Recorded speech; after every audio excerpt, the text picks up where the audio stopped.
दैनिक Chhattisgarh channel पर आप सभी का एक बार फिर से बहुत बहुत स्वागत है। छत्तीसगढ़ की रोजाना खबरों को देखने के लिए इस चैनल को सब्सक्राइब कर लीजिए। इसके अलावा ये वीडियो आप कहां से देख रहे हैं कमेंट बॉक्स में लिखकर हमें ज़रूर अवगत कराइए। छत्तीसगढ़ में राशन दुकानों में फफूंद लगा हुआ चावल वितरित कर दिया गया। उपभोक्ताओं ने जब लेने से इनकार किया तब जाकर इसको वापस मंगाया गया। बता दें, बीते दिन नागरिक आपूर्ति निगम के वेयरहाउस से लगभग 1000 क्विंटल से अधिक चावल राशन दुकानों में भंडारण के लिए पहुंचाया गया। राशन दुकानों से उपभोक्ताओं को जब चावल दिया जा रहा था तो कई राशन कार्ड धारियों ने इसको लेने से साफ इनकार कर दिया, क्योंकि चावल खाने लायक नहीं था। अब राशन की दुकानदारों ने इसकी शिकायत खाद्य विभाग से की। खाद्य विभाग आनन फानन में गड़बड़ी की जांच करने के बाद घटिया चावल होने की पुष्टि किया। इसके बाद गड़बड़ी होने की जानकारी के बाद नागरिक आपूर्ति निगम हरकत में आया और जहां जहां चावल भेजा गया था उसको वापस ले आया गया। वहीं क्वालिटी कंट्रोलर की ये पूरी जवाबदारी होती है कि चावल कैसा पहुंचा है, क्योंकि लोग इसको खाते हैं। खबर सारंगढ़ से आ रही है, जहां उफनते नाले में एक कार बह गई। 3 लोग तैर करके बाहर निकले। 2 से 3 फीट ऊपर पानी बह रहा था। जान जोखिम में डालकर लोग इसको पार करने को मजबूर हैं। सारंगढ़ में बारिश की वजह से उफनते नाले को पार कर रही कार बह गई। हालांकि कार में सवार 3 लोगों ने तैरकर अपनी जान बचा ली। तीनों ही बरमकेला से उड़ीसा की ओर जा रहे थे। ग्रामीणों ने इन्हें नाला पार नहीं करने की सलाह भी दी थी, लेकिन इन्होंने नहीं मानी। नाले के ऊपर से 2 से 3 फीट ऊपर पानी बह रहा है, फिर भी लोग जान जोखिम में डालकर नाला पार कर रहे हैं। उड़ीसा को जोड़ने वाले बरमकेला का विक्रम नाला वर्षों से कुछ अधूरे पुल के कारण लोगों के लिए खतरा बना हुआ है। विधायक ने विधानसभा में मुद्दा भी उठाया था। बंगाल की खाड़ी में बने बारिश के सिस्टम का असर अब प्रदेश में देखने लगा है। ऐसे में रायपुर बलौदा बाजार में सुबह से ही तेज पानी बरस रहा है। रायगढ़ में लगातार बारिश के बाद केलो डैम के 3 गेट भी खोल दिए गए हैं, जिसकी वजह से नदी का जलस्तर और बढ़ चुका है। सड़क नहीं बनी तो ग्रामीणों ने खुद ही गड्ढों को भरा। रायगढ़ से छाल के बीच गरगोड़ा के बीच लगातार हादसे हो रहे हैं। आए दिन पलट रहे ट्रक और ट्रेलर की वजह से लोगों को दिक्कतों का सामना करना पड़ रहा है। छत्तीसगढ़ के रायगढ़ जिले के छाल से गरगोड़ा जाने वाले रास्ते में कई गड्ढे हैं। देवमार्ग के पास इन गड्ढों की वजह से लगातार दुर्घटनाएं भी हो रही हैं। कई बार इस सड़क को बनाने की मांग भी की गई है, लेकिन सड़क नहीं बन पाने की वजह से ग्रामीण खुद ही फावड़ा लेकर गड्ढों को भरने लगे हैं। मंगलवार को देवमार्ग के गांव के तकरीबन 10 से 12 ग्रामीणों ने हाथ में फावड़ा लेकर पहुंचे और मिट्टी छोटे पत्थरों के माध्यम से रोड के गड्ढों को भर दिया गया। इनका कहना है कि इस रोड में इतने बड़े गड्ढे हैं कि ट्रक और ट्रेलर ड्राइवर जब इसे देख नहीं पाते तो गाड़ियां पलट जाती हैं। कई बार यहां दुर्घटनाएं भी हो चुकी हैं।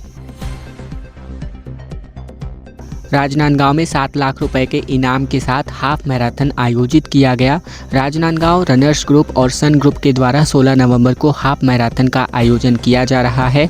ये मैराथन गोविंदराम निर्मलकर ऑडिटोरियम से शुरू होगी। इस प्रतियोगिता में 10 वर्ष से अधिक आयु के सभी लोग भाग ले सकते हैं। मैराथन में 3 श्रेणियां होने जा रही हैं। पहला 5 किलोमीटर, 10 किलोमीटर और तीसरा 21 किलोमीटर की। कुल पुरस्कार की राशि लगभग 7 लाख रुपए है। 21.1 किलोमीटर की हाफ मैराथन में प्रथम पुरस्कार 1 लाख रुपए, द्वितीय 50,000 रुपए और तृतीय पुरस्कार 31,000 रुपए रखा गया है। मैराथन के लिए विभिन्न मार्ग भी तय किए गए हैं। 5 किलोमीटर की दौड़ ऑडिटोरियम से निरंकारी चौक तक होगी। 10 किलोमीटर का मार्ग ऑडिटोरियम से पेंड्री तक का है और 21 किलोमीटर की दौड़ सत्यानंद योग आश्रम से पेंड्री होते हुए ऑडिटोरियम तक पहुंचने जा रही है।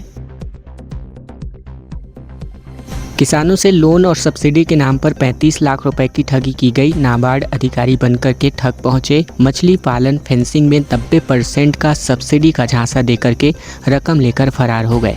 नाबार्ड की 90% सब्सिडी और किसान क्रेडिट कार्ड के लोन दिलाने का झांसा देकर बालोद जिले के आदिवासी किसानों से तकरीबन 35 लाख रुपए की ठगी का मामला सामने आया है। पुलिस ने 2 आरोपियों के खिलाफ FIR दर्ज किया है।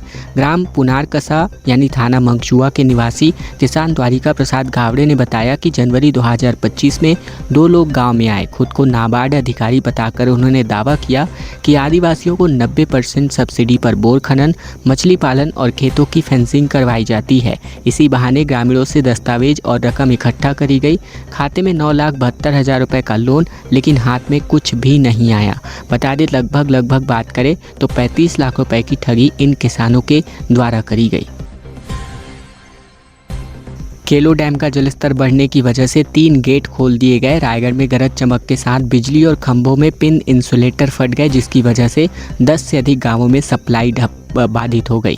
छत्तीसगढ़ के रायगढ़ जिले में भारी बारिश के कारण नदी और नाले उफान पर हैं। जलस्तर बढ़ने की वजह से केलो डैम के तकरीबन 3 गेटों को खोला गया। वहीं गरज चमक के कारण कई बिजली खंभे के पिन इंसुलेटर फट गए, जिसके कारण 10 से अधिक गांवों की बिजली सप्लाई बाधित रही।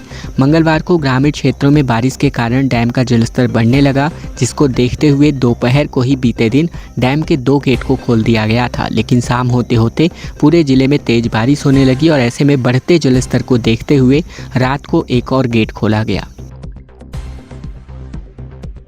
बलौदा बाजार में मूसलाधार बारिश रिकॉर्ड करी गई। धान की फसल को अंतिम पानी मिल चुका है और अब किसानों को सिंचाई के खर्च से थोड़ी बहुत राहत मिल चुकी है। बंगाल की खाड़ी में बने सिस्टम की वजह से छत्तीसगढ़ में भी इसका असर देखने को मिल रहा है। बलौदा बाजार में मंगलवार 23 सितंबर को रुक रुक कर हो रही मूसलाधार बारिश ने लोगों को गर्मी और उमस से राहत दी। ये बारिश खरीफ सीजन में धान की फसल के लिए विशेष रूप से लाभदायक साबित हो रही है। वर्तमान में खेतों में धान की फसल बढ़वार के चरम पर है। ऐसे में अब फसल को इस समय पर्याप्त नमी की आवश्यकता थी। ये बारिश ठीक उसी समय हुई है जब फसल को अंतिम सिंचाई की आवश्यकता थी। ऐसे में 19 जिलों में बारिश को लेकर मौसम विज्ञान विभाग ने भारी बारिश को लेकर अलर्ट जारी किया है। छत्तीसगढ़ के सरकारी महाविद्यालयों में खाली पड़े पदों पर भर्ती कराए जाने को लेकर सेट परीक्षा की मांग सांसद बृजमोहन अग्रवाल ने अपनी ही सरकार को खत लिखकर उठाई है। रायपुर सांसद बृजमोहन अग्रवाल ने उच्च शिक्षा मंत्री टंकराम वर्मा को एक खत लिखा है, जिसमें सेट की परीक्षा यानी स्टेट एलिजिबिलिटी टेस्ट परीक्षा को नियमित कराने की मांग की है। उन्होंने कहा कि महाविद्यालयों में रिक्त पदों की भर्ती में युवाओं को अधिक से अधिक अवसर मिल सके, इसके लिए यह जरूरी है कि इस परीक्षा समय समय पर हो। सांसद ने पत्र में लिखा कि अभी तक प्रदेश में केवल 6 बार ही सेट परीक्षा का आयोजन किया गया है, जबकि इसके विपरीत नेशनल एलिजिबिलिटी टेस्ट यानी कि नेट की परीक्षा का आयोजन देश भर में हर 6 महीने में आयोजित किया जाता रहा है। ऐसे में प्रदेश में सेट परीक्षा अभ्यर्थियों को सीमित अवसर प्रदान करता है, जो कि उनके भविष्य पर प्रतिकूल प्रभाव डाल रहा है, जिसको लेकर सरकार को अपनी ही पार्टी के नेता ने यानी सांसद बृजमोहन अग्रवाल ने खत लिखा है।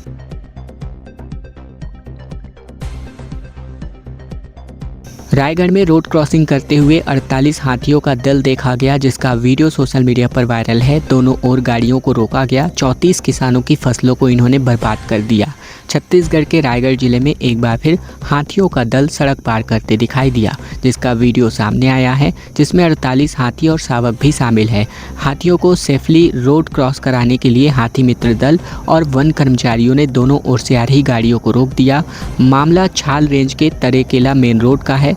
मंगलवार को ये हाथी दल रोड पार करने कर कोठी डोंगरी की ओर आगे बढ़ा है, जिसके बाद से यहाँ के ग्रामीणों को अलर्ट मोड पर रखा गया है। इसके ठीक एक दिन पहले ही इसी दल ने धर्मजयगढ़ वन मंडल में 34 किसानों की फसलों को बर्बाद कर दिया था।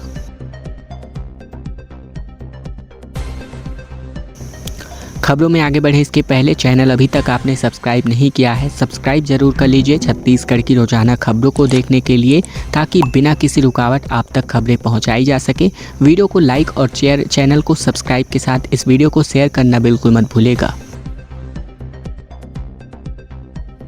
बिजली बिल में बढ़ोतरी के विरोध में दुर्ग में लालटेन लेकर ग्रामीणों का प्रदर्शन देखने को मिला। छत्तीसगढ़ के दुर्ग जिले में बिजली बिल में हुई बढ़ोतरी के खिलाफ सैकड़ों लोगों ने प्रदर्शन किया। जोहार छत्तीसगढ़ पार्टी के नेतृत्व में महिलाएं और ग्रामीण लालटेन लेकर सड़कों पर उतरे।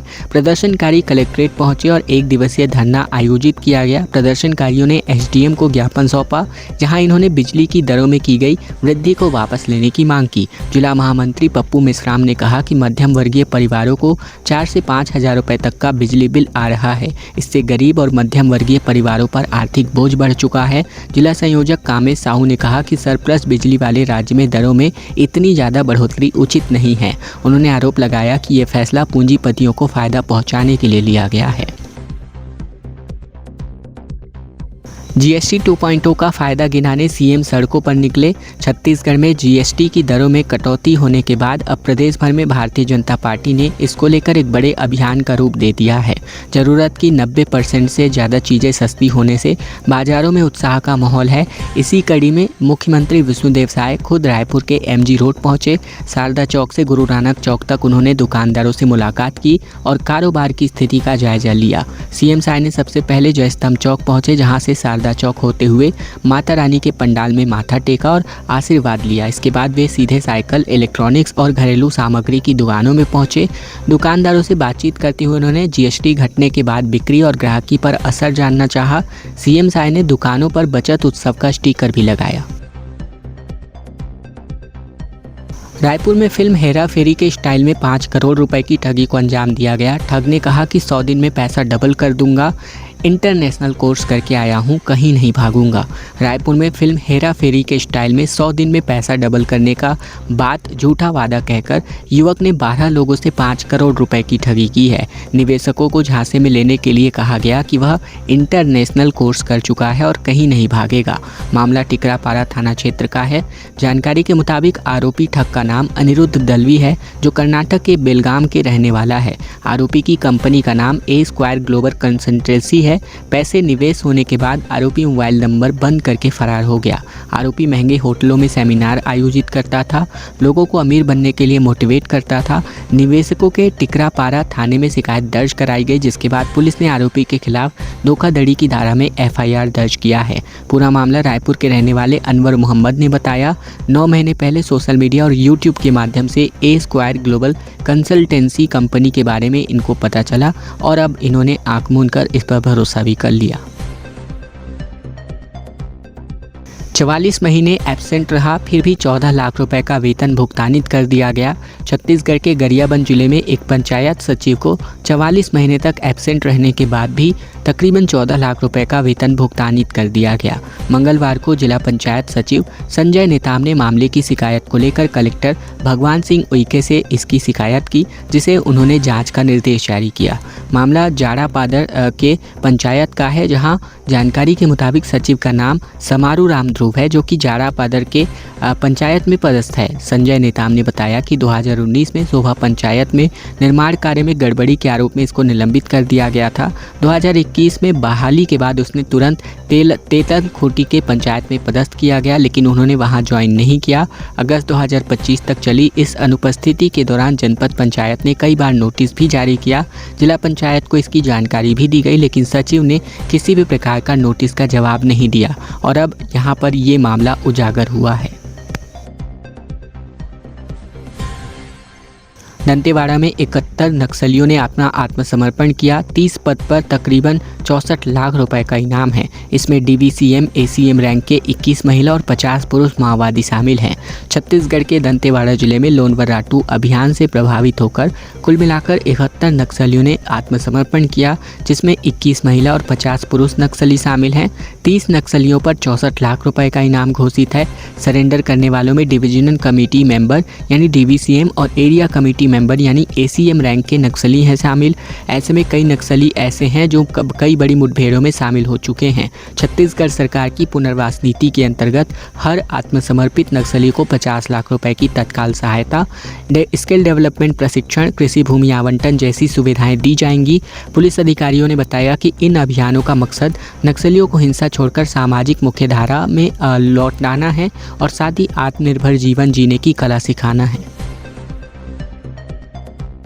छत्तीसगढ़ के धमतरी में मां अंगार मोती मंदिर के पास पहुंचा हाथी, वन विभाग ने रोका। भक्तों को सतर्क रहने की हिदायत दी गई है। छत्तीसगढ़ में धमतरी जिले में स्थित गंगरेल बांध क्षेत्र में एक दंतैल हाथी ने दहशत फैला दी है। हाथी मंगलवार की देर रात मां अंगार मोती मंदिर के द्वार तक पहुंच गया। हाथी के आने की सूचना मिलते ही वन विभाग की टीम मौके पर पहुंची। टीम ने हाथी को मंदिर की ओर बढ़ने से रोक दिया। हाथी मंदिर से लगभग 100 मीटर की दूरी पर ही रोका रहा। वन विभाग के अधिकारियों ने बताया कि ये हाथी पिछले 15 दिनों से गंगरेल क्षेत्र में विचरण कर रहा है। रात के समय यह गंगरेल बांध और मां अंगार मोती मंदिर के आसपास में इलाकों में घूमता है। सुरक्षा के मद्देनजर आसपास के गांवों में मुनादी कराई जा रही है और भक्तों को सतर्क रहने संबंधित हिदायत भी जारी की गई है। एफआईआर करने टीआई ने वसूले 30,000 रुपए, लाइन अटैच भी किया गया। छत्तीसगढ़ के बिलासपुर में तखतपुर टीआई अनिल अग्रवाल पर महिला से 30,000 रुपए लेकर एफआईआर करने का आरोप लगाया गया है। टीआई ने आरोपी को मुचलका देने के लिए भी 20,000 रुपए की उगाही कर ली। मामला सामने आने पर नाराज एसएसपी ने रजनेश सिंह ने टीआई अग्रवाल को जमकर फटकार लगाई है। साथ ही महिला को रुपए लौटाने की चेतावनी भी दी गई, जिसके बाद उन्हें लाइन अटैच भी कर दिया गया। इनकी जगह पर विवेक पांडे को अब टीआई की जिम्मेदारी सौंपी गई है। बता दें, तखतपुर क्षेत्र में रहने वाली महिला ने छेड़खानी और लूटपाट की शिकायत की थी। महिला के पति ने आरोप लगाया कि जब वे शिकायत लेकर पहुंचे तो टीआई अनिल अग्रवाल ने पहले एफआईआर करने से इनकार कर दिया। इसके बाद पीड़ित महिला ने एक युवक के माध्यम से संपर्क किया। तब केस दर्ज करने के लिए टीआई अग्रवाल ने 30,000 रुपए की डिमांड की। पीड़ित ने एडवांस में 10,000 रुपए दिए भी। ऐसे में फिर एफआईआर होने के बाद बाकी के रुपए भी दिए गए। लूट की नहीं लगाई धारा और आरोपी से पैसे लेकर मुचलका भी कर दिया गया। बीजेपी ने कहा कि कांग्रेस प्रदेश प्रभारी के सभी पायलट प्रोजेक्ट फेल हो चुके हैं। छत्तीसगढ़ कांग्रेस संगठन में चल रहे गुटबाजी को लेकर भाजपा, कांग्रेस और प्रदेश प्रभारी सचिन पायलट पर इन्होंने निशाना साधा। भाजपा प्रवक्ता डॉक्टर विजय शंकर मिश्रा ने कहा कि सचिन पायलट नेताओं और कार्यकर्ताओं को एकजुट करने में पूरी तरह नाकाम साबित हो रहे हैं। उन्होंने कहा कि पायलट के सारे पायलट प्रोजेक्ट छत्तीसगढ़ में फेल हो चुके हैं, जिससे स्पष्ट है कि कांग्रेस नेतृत्व विहीन और दिशाहीन हो चुकी है। इसके अलावा कांग्रेस की वोट चोरी को लेकर उन्होंने कहा कि उन्हें पहले भारत निर्वाचन आयोग के नियमों का अध्ययन करना चाहिए। निर्वाचन आयोग की प्रक्रिया पूरी तरह पारदर्शी है और इससे कहीं भी वोट चोरी संभव नहीं है। भाजपा प्रवक्ता ने कहा कि आयोग का कोई परमानेंट कर्मचारी नहीं होता और नाम जुड़ने की प्रक्रिया आंगनबाड़ी केंद्रों और शिक्षकों के माध्यम से पूरी होती है। कांग्रेस इन पर आरोप लगाकर आम आदमी को ही बेईमान बता रही है। खबरों का सिलसिला बस यहीं तक का था। वीडियो अगर आपको पसंद आया तो वीडियो को एक छोटा सा लाइक कर दीजिए। चैनल पर अगर आप अब भी नए हैं, चैनल जरूर सब्सक्राइब कर लीजिए। छत्तीसगढ़ की खबरों को रोजाना देखने के लिए चैनल सब्सक्राइब करना बिल्कुल मत भूलेगा। अगले वीडियो में फिर आपसे होगी मुलाकात। तब तक के लिए धन्यवाद, नमस्कार और जय जोहार।